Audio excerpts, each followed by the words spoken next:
maset na saganang buhay po sa ating lahat. For today's video ay gusto ko lang i-share sa inyo yung dalawang uri ng pagpukol na dapat matutunan ng ating mga softball and baseball players.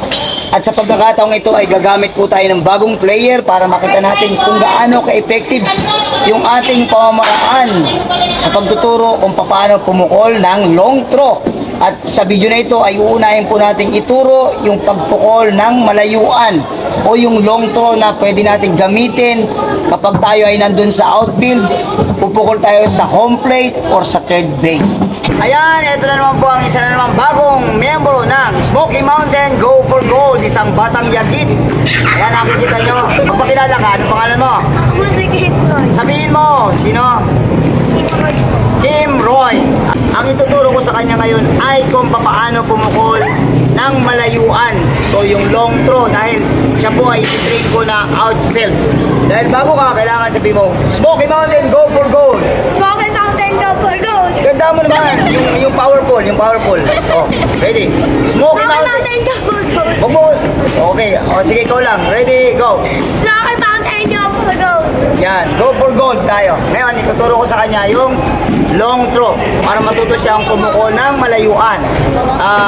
Example, halimbawa, siya ay nasa outfield, pupukol siya ng malayo from the outfield to the home plate or to the third base. Ganun. So, okay, ito yung unang drill ha. Makinig ka mabuti. Yan. So, ito po yung unang drill. Naka-extend, from kneeling position, listen up, listen. Hindi ka makikita. Yan. Yan, kneeling. Okay, ito yung position natin. At tayo naka-extend yung arms. Tapos, turo mo sa net. Pupukol ko doon sa net na yon. Yan, so tingnan mo mabuti ha. Okay, ganito po ang gagawin. From this position, hindi siya gaganon ha. Diretso. Okay. Yan. So, ganyan ang gagawin mo ha. Yan. Okay, o ikaw naman. Tingnan ko kung natuto ang ating batang yagit.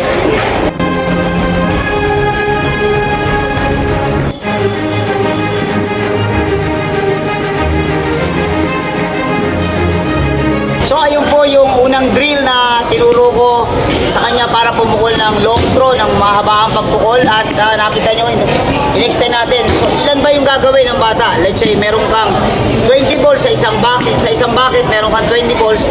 Pwede mga 2 sets, yung ganun po. Yung nakaluhod, naka-kneeling position, naka-straight yung, hindi naman naka-straight na straight. Kailangan slightly bent lang yung braso niya. So 2 sets of 20 balls, mga 40 throws. Ngayon po, pupunta tayo ngayon sa second drill. Pero pulutin mo muna yung bola. Bilis.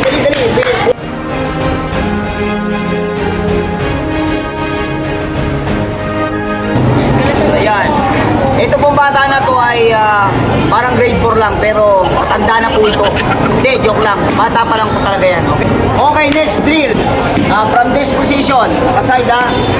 Sasamahan na natin ng pro half ha. Okay, nakikita mo ba?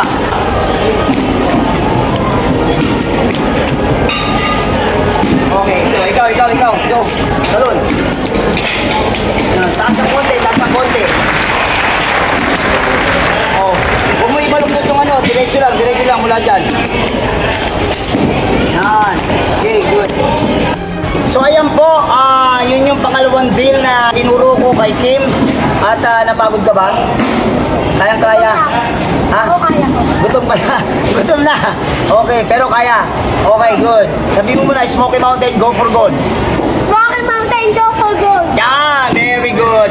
Yun yung pangalawang drill at ilan ang suggested na repetition. Kung 20 yung bola natin, may, yung isang bucket, 2 sets ulit. So, makikita nyo, dun sa drill na yon, makakapukol siya ng 80 times. At talagang makikita natin yung magandang development. So, ngayon po, abangan natin si Kim as outfielder kung ano ang kanya magiging performance sa aming mga laro. So, ayun po yung aming drills na share sa inyo kung paano pumukol ng long throw. Para maging effective ka pag nandun ka sa outfield, makakapukol ka from the outfield to the home plate. Ayun po. So, ayun, maraming salamat po sa inyong panonood. Smoky Mountain, go for gold. Sana... Smoky Mountain, go for gold! mga susunod na video. Ayan po, nakita nyo kung gaano kabilis natuto yung ating maliit at makulit na player. Pero in fairness, ang bilis niyang natuto, ano? So ayun po, at sana'y may nagkaroon kayo ng idea sa ating video sa araw na to. Pakiabangan po yung ating susunod na video dahil sa susunod, yun ang mga pagpukol ng malapitan ng itong isi-share ko sa inyo. Kaya po, pakisubscribe ng aking YouTube channel, pakilike and share ng ating video. Maraming salamat po, mabuhay kayong lahat. God bless you all.